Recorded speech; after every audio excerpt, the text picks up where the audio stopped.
Primers? It's your boy, Nax here, along with my friend Dell. We're commentating on a 2v2 game of chess capture on Sandon Night. I'm pretty sure this is an old game, but I figured it would be nice to like just spread some information about Escort. Like, what are you thinking, Dell? I mean, yeah, this is a prime lobby for Escort. Like, look at this. It's 2v2, right?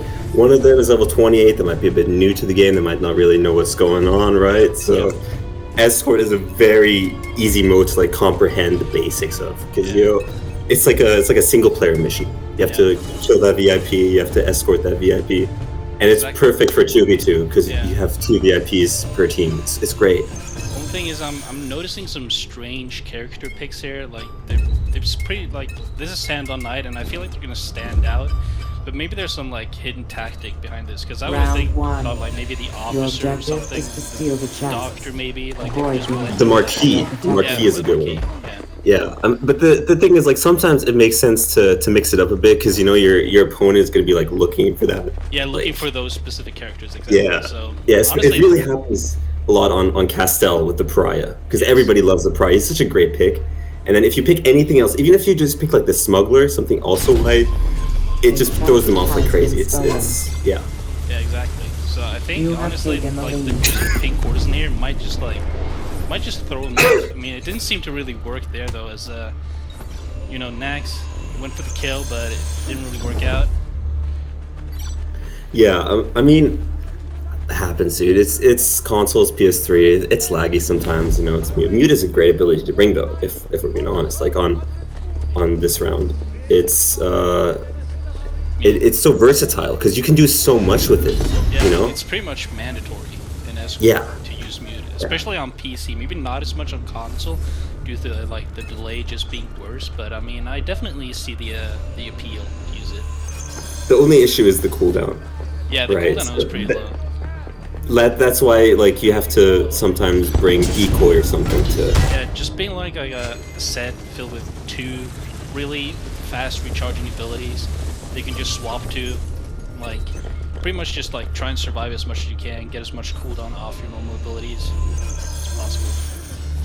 Yeah, I think my favorites for that are Rapid Reload Decoy and Rapid Reload Firecrackers. Those are great. They're both 25 seconds if you bring them with overall cooldowns. So like, which you should do. Yeah, it's great. Closing out the charge here, gets the chest. Interesting thing about like in Escort, there actually aren't any chests. Instead, there's these like VIP checkpoints, and for every VIP checkpoint, you pretty much like it increases the points you get by 50 points or 25, I mean, each time. And like if they survive, like some of the VIPs, if the defenders do a good job, like those points are gonna rack up quick. Has been stolen. Yeah, and you got to remember that's 25 per person. Yeah. Right. Per so that's 50 for the whole team. Yeah, and there's 2 VIPs even. So crazy, dude. Like that shit can, especially if you start a chase, then the VIP starts running, and then he racks up more checkpoints, and then you can end up getting like 300 per checkpoint per person. Yeah, you definitely notice that, in these Escort scrims that sometimes you kind of just have to go for a chase kill just to get the reset, but it might not work out if you like get yanked and then you've already started chase, and if you get yanked out of it, then you're pretty much just giving them hundreds of points, the defenders that is. Yeah, and speaking of yanks, we should explain how yanks kind of work. Like, if you jump down from somewhere similar to a drop stun, you can get priority on the kill, and then you can yank somebody out of another kill, right? So if somebody's like on the ground trying to kill the VIP and you're defending, then you jump onto them and kill them while they're trying to kill that VIP. You're going to be the one getting the kill, so you get the yank on.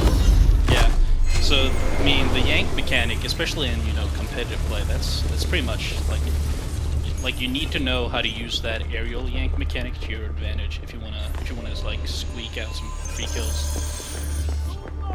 Yeah, it's really important, especially because like of the pace of the mode, right? Because there's so much happening at once. Like, you think about it, it's just 2 people against 2 people, and then there's like these 2 NPCs that walk around.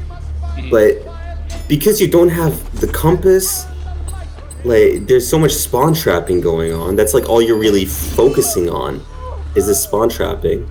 But then you also have to focus on all the abilities that they're going to have, and you don't know when they're going to have them because they die so often, and they can just always change the set, like we talked about, to decoy firecrackers, for example, to get their abilities back really quickly. Maybe they have reset cooldowns. Yeah. I just want to delve a little deeper into what you said about 30 seconds Escort being remaining. like there's a lot happening, because you might think to yourself like, Del, you're tripping. Escort is like the most slow-paced mode there is, you know, because you know that's pretty much the only mode where stealth actually has an impact, right?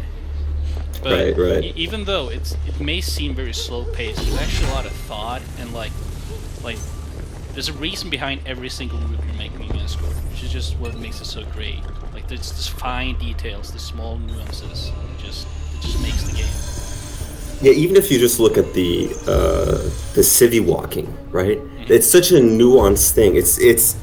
It's crazy how like the smallest like tilt to the left instead of walking in a straight line can make yourself seem so much more like a civilian than some obvious player, right? Yeah, exactly. It's crazy the amount of detail that you have to go into. And speaking of detail, I think we need to like talk about the elephant in the room here, because we are playing Sanddawn here, right? Sanddawn 9. I'm not really sure. I prefer Sanddawn Day. I prefer it's a nicer map, right? You can see more like the I prefer the character picks on Sanddawn Day. I think it's more fun to play with the executioner and the footpad every time. But it's where we are right now is one of the most influential points on the map, right? Because it's so easy to spawn trap somebody to here. Yeah, I mean this is pretty much like one of the two like most spawn trappable areas in the game. I mean, I would say this one's probably number one. Shortly behind that, I would probably say Red Spawn on Sienna. Maybe you could argue that Red Spawn Sienna is, you know, probably a little bit worse for like using spawn trap. But I think it's pretty close between those two. The thing is, Red Spawn on Sienna it's a lot easier for the person who gets spawn trapped to deal with than this, because it may not seem like it, but you're stuck in this corner, and like there are all these buildings around you which you can use to hide from a gunshot. But you can also stand right here, right this spot, and you can see the whole thing. Like, see that guy back there? He got spawn trapped. Yeah, he got spawn trapped. Right? I mean, like, and he can't run on either side because he'll get spotted by that guy no matter what. Look at his teammate. Same thing. Yeah, he also spawned him. It's because this spot is crazy. Yeah. Like, if you stand here, if you stand further away from it, like, it doesn't matter. They're always going to spawn behind that church. Yeah, and then you can just look at it and boom. Yeah, the only way they don't spawn there is if you're actively blocking it yourself by standing there.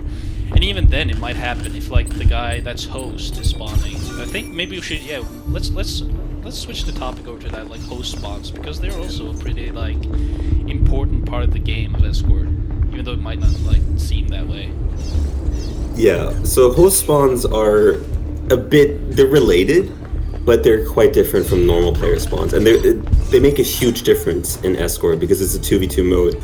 So a quarter of the players in the game have host spawn, right? And that means half of one team has host spawn. Yeah. And so the team that has a host spawn has to play completely differently, and the other team also has to play completely differently because of that one host spawn. Yeah. So what host spawn is the host doesn't spawn in the usual spot depending on where his opponents are, but instead depending on where his teammates are, or where his teammates died, or where he died. Yeah. Contract lost. So which is why like that's like one of the key details. Like if you have like, I mean, it could be both a curse and a blessing, but let's say you are on the team with the guy that is the host, and when you're attacking, you should pretty much always let that guy spawn first, because he has the ability to spawn out of like these spawn traps, as we call them. You have been stunned. New chest synchronized. Right, like the spawn trapping team doesn't actually know where they're going to spawn. They can have an inkling if the timing is just right. Like if the guy's teammate, the host's teammate, and the host both died at the spot where you would be standing for the spawn trap, then you know they're going to spawn at that trap, and you can just run there and spawn kill them before they can even see the game. But in that case, if you're the host, you can also just spawn later, and the whole thing won't happen. Yeah, exactly.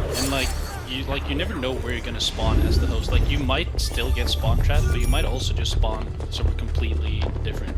Like, it feels fully random, which is why it's so good. But it can, I mean, it can also be bad. Like, let's say you can like just spawn in your pursuer's face, which has happened quite a lot.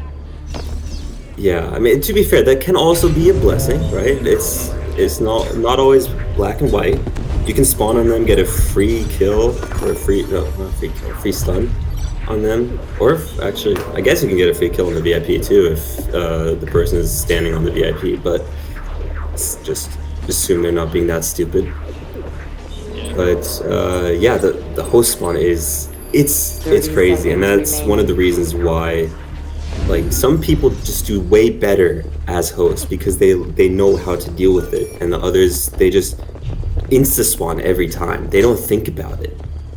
Exactly. And yeah, that's just Chest has been stolen.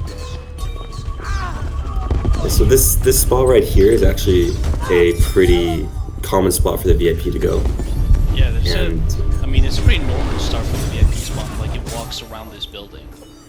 yeah, and then oftentimes you'll see this You one have finished getting third. shot or something because it's hard to get to. And that's something you have to remember. If you don't manage to kill the VIP in time, you gotta shoot it. Yeah. So that I think that should they don't be rack like up the points. closing point. Yeah, I think because For sure. sadly that is all we have time for today. So yeah, we'll see you primers in the next video later.